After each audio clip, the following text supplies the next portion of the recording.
pintarle durin suatu patoin amma belang lepan kowe adela kirangku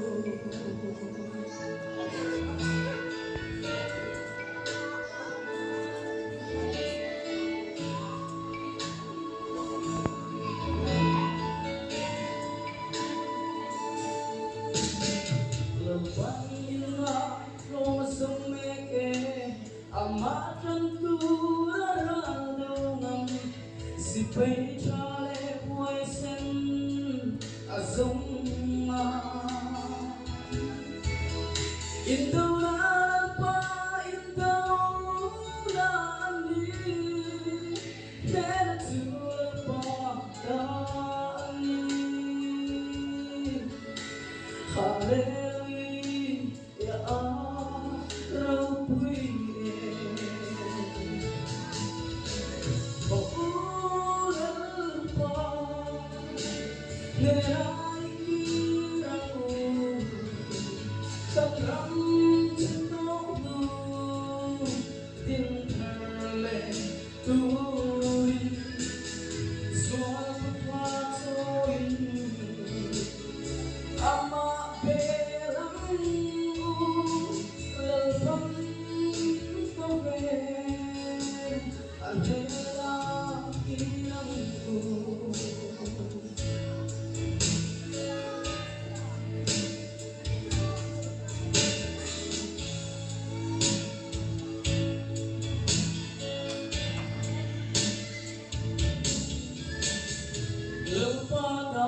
Lepan aku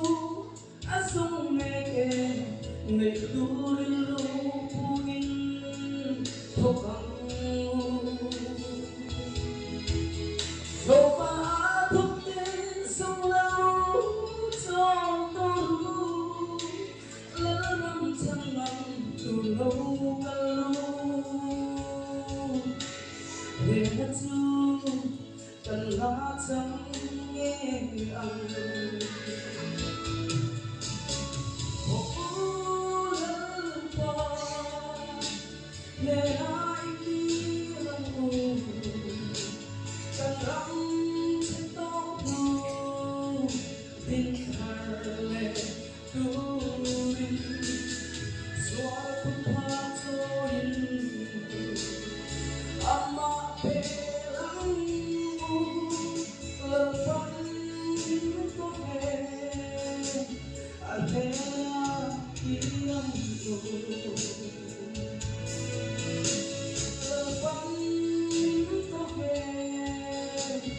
I